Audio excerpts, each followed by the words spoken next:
बिस्मिल्लाहिर्रहमानिर्रहीम। जैसे कि पिछली एपिसोड में हम ये जिक्र कर चुके हैं, वो यहूदी औरत उस काहन को कत्ल करने के बाद उस इबादतगाह से बाहर निकली। बाहर निकलते ही वो मालिक बिन औफ के घर पहुंची। मालिक बिन औफ के गुलाम ने आकर इतला दी कि बाहर एक औरत आई है जिसके कपड़े खून आलूद हैं और वो आपसे मिलना चाहती है। मालिक बिन औफ परेशानी की हालत में उसे जल्दी से कहा कि हाँ बुलाओ उसे। वो यहूदी औरत जब उसके कमरे में दाखिल हुई तो मालिक बिन औफ ने उससे पूछा कि तुम कौन हो। तो उस यहूदी औरत ने कहा कि जिस काहन की बातों में आकर तुम उसे जिंदा छोड़कर अभी आ गए हो, मैं उसे कत्ल कर रही हूँ। मालिक बिन औफ ने कहा कि उसे तो कोई भी कत्ल नहीं कर सकता, वो तो लात के वजूद में तहलील हो जाता है जब उसकी जिंदगी उम्र पूरी हो जाती है। तो उस औरत ने कहा कि बस यही फर्क है मुझ में और तुम में कि तुम उसकी बातों में आकर वापस आ गए कि उसे कोई कत्ल नहीं कर सकता, जबकि तुम्हारे हाथ में एक तलवार थी और तुम एक सिपा सालार हो और एक जर्री मर्द हो। मेरे हाथों वो कत्ल हो गया, मैं एक औरत हूँ, मेरे हाथ में छोटा सा खंजर था, मैं उसकी शाहरग काट आई हूँ। मालिक बिन औफ एकदम से गुस्से से उठा और उसने पलंग पर पड़ी हुई अपनी तलवार को उठाया, नियाम से निकाली और उसकी गर्दन उड़ाने वाला था कि दरमियान में उसकी बीवी आ गई। वही खूबसूरत बीवी जो उसे बड़ी महबूब थी। उस बीवी ने उसे कहा कि देखो वो काहन झूठा था, मक्कार था, उसने ही तुम्हें मुसलमानों के हाथों किस्त दिलवाई। उसने तुम्हें ये कहा कि उसे कोई कत्ल नहीं कर सकता, जबकि वो एक बेचारी औरत के हाथों कत्ल हो गया है।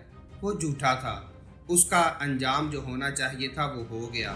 इस औरत को तुम कुछ भी नहीं कहोगे, ये औरत तुमसे ज्यादा बहादुर है। अगर तुम बहादुर हो तो मुसलमानों को किस्त देकर दिखाओ, एक औरत का सर नहीं उतारना, ये तुम्हारी शान के खिलाफ है, तुम्हारे मर्तबे के खिलाफ है। उससे तलवार ली, पलंग पर पड़ी हुई नियाम के अंदर उसकी तलवार डाली और एक गुलाम को बुलाया। उसकी बीवी ने उनसे कहा कि ये लड़की हमारी मेहमान है, इसके गुस्ल का और उसके खाने पीने का इंतजाम किया जाए। अब इसी असना में जंगल की आग की तरह ये खबर फैल चुकी थी कि काहन को किसी ने कत्ल कर दिया है, लेकिन इसके साथ दूसरी खबर ये थी कि काहन को मालिक बिन औफ ने कत्ल किया। क्योंकि मजावरों से जब पूछा गया कि कौन आखिरी दफा काहन के पास गया तो बताया गया कि काहन के पास आखिरी दफा मालिक बिन औफ गया। मालिक बिन औफ उस कमरे से जब निकला, उसके बाद हमने जब देखा तो वहां पे काहन मरा हुआ पड़ा था। अब इतला ये थी कि या तो मालिक बिन औफ ने खुद कत्ल किया है काहन को या फिर उसे कत्ल करवाया गया। मालिक बिन औफ ने किसी तरह उन्हें ये यकीन दिला दिया कि देखो मैंने उसे कत्ल नहीं किया, ना मैं ये जानता हूँ कि उसे किसने कत्ल किया है। हाँ, मैं तुम्हें इस बात की श्योरिटी देता हूँ कि मैं बहुत जल्द उसके कातिल को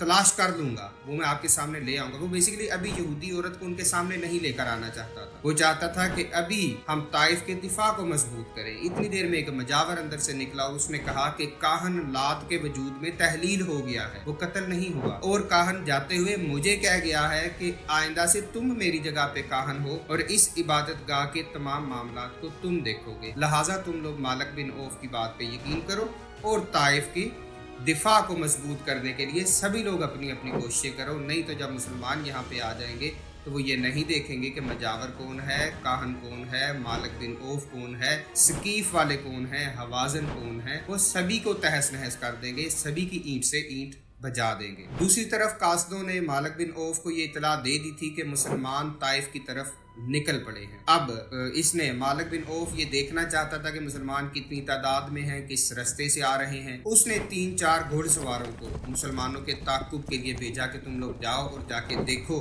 कि मुसलमान कितनी तादाद में आ रहे हैं। वो 3-4 घुड़सवार जब गए तो हुनैन तक पहुंच गए, लेकिन रास्ते में मुसलमान कहीं पर भी उसे नजर नहीं आए। उन्होंने वापस आकर मालिक बिन औफ को ये इतला दी कि मुसलमान तो ताइफ पे हमला नहीं करने जा रहे, वो तो इस तरफ नहीं आ रहे। लेकिन मालिक बिन औफ को इस बात का अंदाजा था कि नबी करीम सल्लल्लाहु अलैहि वसल्लम ताइफ जरूर आएंगे, वो ताइफ को फतह किए बगैर वापस नहीं जाएंगे। नबी करीम सल्लल्लाहु अलैहि वसल्लम की एक जंगी दानिशमंदी का कमाल ये था कि नबी करीम सल्लल्लाहु अलैहि वसल्लम ने हुनैन से ताइफ की तरफ जाने वाला रास्ता जो कि वादियुल करन से गुजरता था। वादियुल करन क्या थी कि जो तकरीबन हुनैन की तरह ही पहाड़ियों चोटियों से गिरी हुई। नबी करीम को इस बात का अंदाजा था कि अगर दोबारा हम चोटियों में से और पहाड़ियों में से टीलों में से गुजरेंगे तो दोबारा मालिक बिन औफ उसी तरह की स्ट्रेटजी अडॉप्ट करके पहाड़ियों के ऊपर अपने तीर अंदाज बैठा के मुसलमानों का नुकसान कर सकता है। लिहाजा नबी करीम सल्लल्लाहु अलैहि वसल्लम ने वादियुल करन की बजाय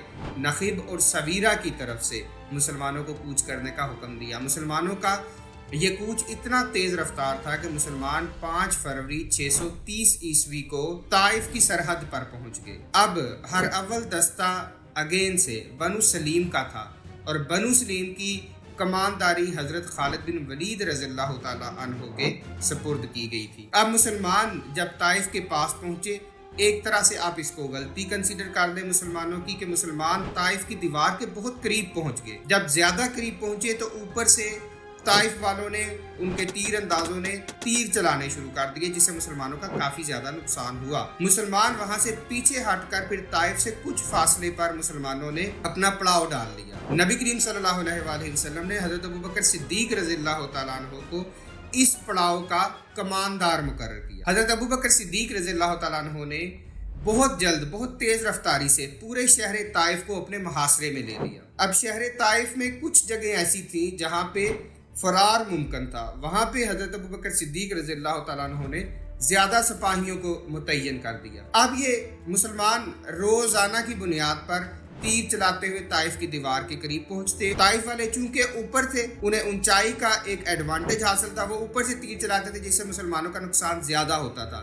مسلمان آہستہ آہستہ پیچھے آ جاتے۔ اسی دوران کافی سارے مسلمان زخمی بھی ہوئے اور کچھ شہید بھی ہوئے۔ اب حضرت سلمان فارسی رضی اللہ تعالیٰ عنہ، جنہوں نے غزوہ خندق میں مسلمانوں کو، نبی کریم صلی اللہ علیہ وآلہ وسلم کو خندق کا مشورہ دیا تھا، حضرت سلمان فارسی رضی اللہ تعالیٰ عنہ نے نبی کریم صلی اللہ علیہ وآلہ وسلم کو دوبارہ سے ایک مشورہ یہ دیا کہ یا رسول اللہ، ہم ایک منجنیق تیار کرتے ہیں جس سے ہم طائف کی دیواروں پر پتھر پھینکیں۔ اب ایک منجنیق تیار کی گئی، اس کی مدد سے طائف کی دیواروں پر پتھر پھینکے گئے۔ چونکہ مسلمانوں کے لیے یہ ایکسپیرینس نیا تھا، منجنیق اتنی زیادہ کامیاب نہ ہو سکی، نہ وہ پتھر اتنے زیادہ کامیاب ہو سکے۔